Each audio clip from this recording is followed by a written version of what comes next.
Hello, dear friends of Prospect and dear listeners who are here for the first time. Today will not be about details, but about impacts and lessons learned and ways you can learn more on our website from all the results that we created. If you hear about Prospect for the first time, maybe you can go to IEECP's website and find the first recording we did on Prospect. Now, I'm very happy to talk about Prospect today because today is all about good news. And the first good news is that my home office is in Zagreb, and that's what it looks right now. So for some who like snow, it's great. For the others, I'm at least glad that many people will be off the roads. And wherever you are, I hope you are healthy and warm and that you will get something from this presentation. Here you can see the Prospect website. Still remains the main focus and way to get all the results, even though the Prospect project is finished. So please do visit it. And how we envision this today is that we specifically intended this conversation for two audiences. So if you're a local authority, a city or a region or somebody working with cities or regions, and you want to learn about innovative financing instruments for sustainable projects, then there is something for you today. But also if you are working in a completely different sector, but you're just interested in this peer-to-peer methodology, there's also a lot of results that you can take for yourself and implement in your projects in whichever sector they are. So why are we even talking about innovative financing instruments? Maybe to get this out of the way. Many times it still seems prevalent that cities and regions go for grants or just loans, money that seems more easily available to them in the beginning or just easy to come by. But in the long run, it might take a bit more effort to go for innovative financing, but in the long run, it's better, and the results are in terms of savings and additional benefits are greater. So this additional benefit is why we are talking about innovative financing instruments so much. And the main benefit is that with this third parties that are involved in your project through many different types of innovative financing, you actually get also the expertise and you get the shared risk of the project you're working on.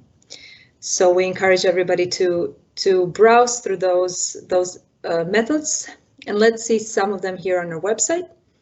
So I hope it's large enough. These are some of the innovative financing instruments we were focusing on. Mainly we talked about EPC, just because there was a lot of interest for EPC. This is something where we could already find a lot of implemented projects, but there is also more and more interest for different instruments such as cooperatives, crowdfunding, and especially in the sector of transport. So here you can see what sectors or what topics these instruments can be used. Almost all of them can be applied to almost all of these areas. And what you see here, these 45 learning groups that went through our program in the last 3.5 years does not necessarily represent the interest that we saw of cities and regions across Europe. Interest is a bit different. So we saw more and more interest in transport and in cross-sectoral topics, but many of the times that there still haven't been that many mentors that could transfer this knowledge. So we are hoping that this situation changes and that people start focusing on other topics than EPC and other sectors than public buildings and public lighting. So let's go into just a few results, these three that you see here, and share a few highlights from each. So if you go to impacts, you will see some of the impacts we talked about. Not only did we involve 195 cities, but we managed to replicate their learning or put it on paper so you can also learn from it. What were the issues they were dealing with, how these issues were overcome. So this can all be found on our website. Also, there's a database where you can find all these cities, who were the mentors, who were the mentees, see what they did for yourself, or maybe even contact them if you think it can help with your projects. Again, we see here the distribution of the learning groups per topic and per innovative financing instrument. But what I would, and we, in the end, we made all the impacts that we promised and even more. This is thanks to the 10 partners in Prospect, but mainly thanks to the interest we had from the cities who were willing to trust us, come to the program, share their problems and learn with us. But one thing I want to share for those who are interested in this peer-to-peer methodology is these other learning exchanges. So as mentioned, and we don't need to stress how difficult of a year this has been. Obviously, it was very hard to continue learning without the travel and the physical exchange.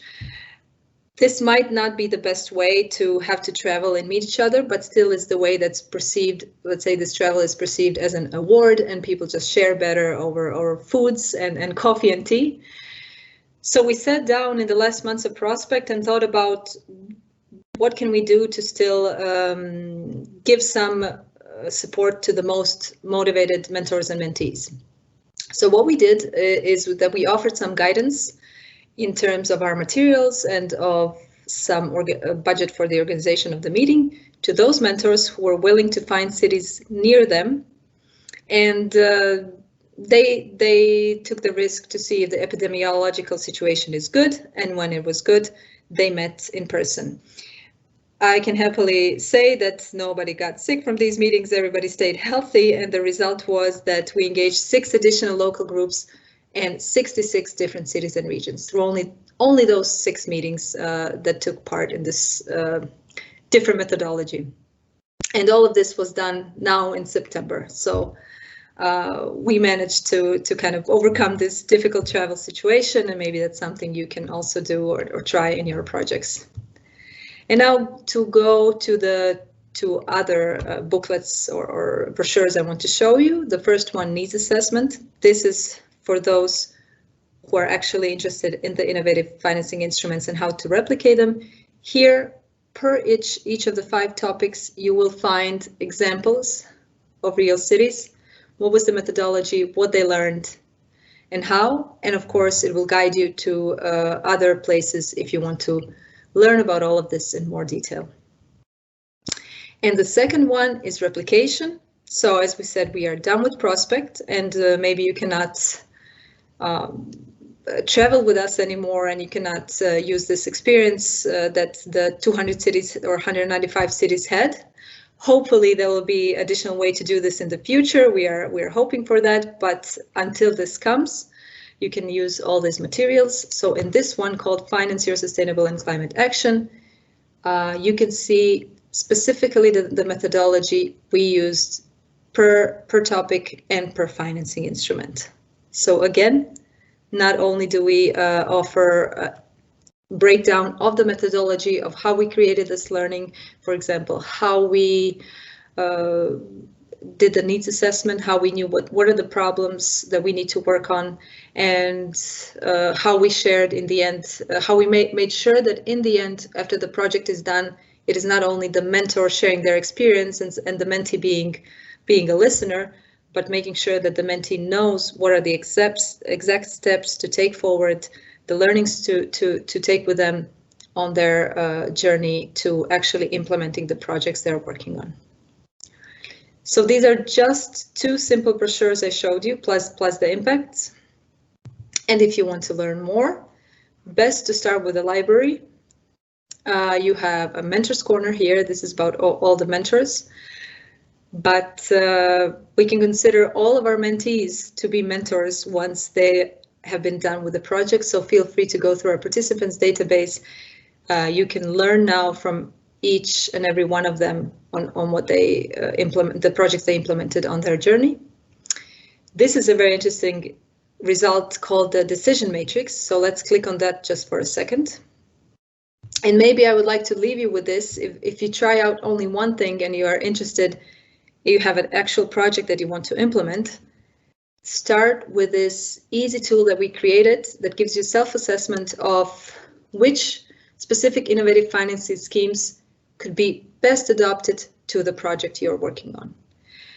It will give you a few options, but maybe it will show you which one is the best fit. And then this doesn't have this doesn't have to be taken as a definite information, but more of an eye-opener where you will maybe hear about other financing instruments that you can also use for a project that maybe you weren't aware of. So back to the library, here in the results section are all the reports that we worked on, so you can follow our way, follow the learning of the cities, and take something for yourself. So thank you, and I hope you visit your website and move forward with your sustainable projects. Many thanks, Mia. It was really interesting and hands-on for people who need to access documentation. So I think it's really great. Does anyone have questions for Mia? Any question, Mia, which of course something that we faced already in the beginning, is if you see the distribution of the preferences of all the cities towards the sectors, the modules as we had named them. Yes. You see that most of them were of course on the buildings and all this stuff. Did we have really an excuse, or maybe when we spoke to cities, just out of curiosity, why, I mean, for instance, transport is not one of the issues that why they are mainly interested in? Is it because they have a specific, each country has specific financing schemes for that, normally by state budget, or it's something that they don't dare to touch, the cities? Just, I mean, if we have any insight, that's what I was curious about it, yeah. We do have a lot of insight, but there are a lot of ways of looking at it, and it's the most difficult thing is to give a conclusion from these insights. So there were many situations. First, just to repeat this, so although not a lot of groups were actually in transport, there was interest, but there wasn't already implemented projects, so we didn't have the mentors to learn from. Why this is the case is maybe the easiest first conclusion that we can come to is that in some other areas, such as public buildings or private buildings, it's easier to get a return and a saving, and it's something that citizens see. So it's very easy to see a public building that has been refurbished. It looks nice. Whereas maybe you can have buses that go on some better form of energy, but the citizens without some huge campaign might not even notice it. So this is just in a way that it's shown to the cities. Also, as I mentioned, there is a lot of learnings already, a lot of good practices in buildings and in public lighting. So I think we just need a momentum. And even after this project, the situation now changed. So all of these groups in transport, as I said, the mentees that we had can now also be mentors. So in the future, we will have more cities that just took this first leap of faith in these other sectors. In terms of, in technical terms, I don't see in the process, we didn't see in any of these areas that there are some difficulties that can be overcome. So it's not technical, it's just a question of what each city wants to focus their time and energy on. Thank you, Mia. Any other question? No? If not, we can conclude this session, and I thank all participants for being here today or watching later to learn more about Prospect. Goodbye. Thank you.